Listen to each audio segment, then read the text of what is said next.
I grew up in a very small town in Maine. About 5 miles away, one way on my bicycle, was this little convenience store that sold comic books. My favorite was Jack Kirby's Commandy. His stories were fairly simplistic in their style and pacing. The writing was very easy. It was very fast-paced, but his panels were so explosive and action-driven.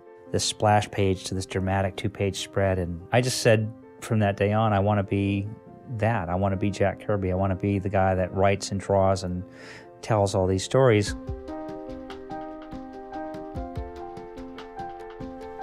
Peter and I shared a house in Dover, New Hampshire. His wife and him had rented it, and they had a spare room. So Peter and I had met, and we decided to form a little studio called Mirage Studios, which was a mirage. It was our living room.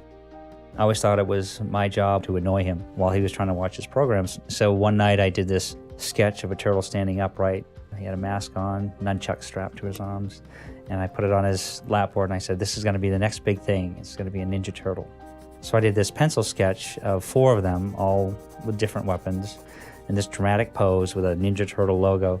That night, he inked it in and added Teenage Mutant to the logo, and we were just falling over laughing. We thought it was the funniest thing ever.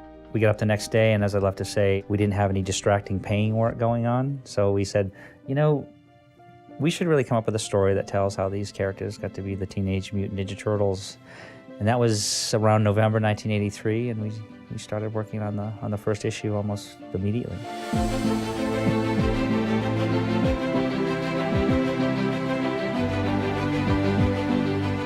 And we were very lucky early on that when the first issue sold out and sold well, and then a year later, by the time we were doing issue 4 and 5, we went from 3,000 copies with the first issue to 100,000 copies by issue 4 or 5. We were making a living drawing comics. To us, even before the movies and the cartoons and anything like that happened, the dream had come true for us that we were drawing comic books and we were able to pay our rent.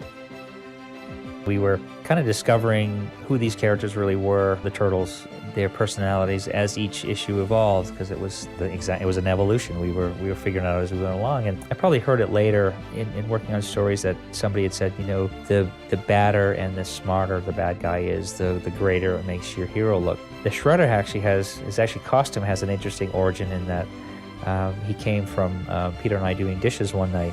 Peter would wash and I'd dry, and as we were working on the development of the first issue, trying to come up with a bad guy, I was drying, and there was this triangular metal cheese grating thing. I was drying the inside, and I sort of my hand up inside it with these little cheese grating things. I'm like, oh man, do you imagine a guy that had this on his arms as a weapon? He'd be like the Grater. He'd be like Great Man. And Peter was like, how about Shredder? He'd be like the Shredder. So we loved the name, and through a couple different versions of the costume, we came up with Shredder.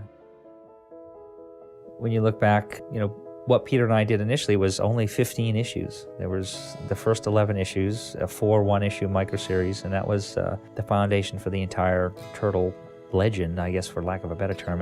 That's the foundation that everything else was built upon.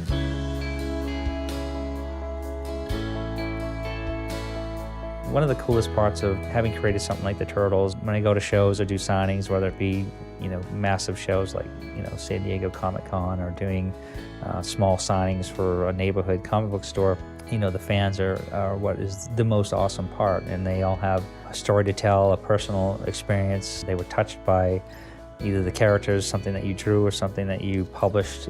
When I first was, first going to shows, I remember meeting Jack Kirby for the first time. I thought I was going to pass out. I always said that, man, if I ever have fans, that's what I want to be. I want to enjoy that experience with them. It's contagious, it's invigorating, it's inspiring, and it really makes me want to work harder and do a better job. And it's just great to meet these awesome people, because they're very sincere, and when you look back to where we started and what we did with the first issue in 1984 and reach this sort of iconic status, that is pretty cool, and it's great to be a steward of something that awesome.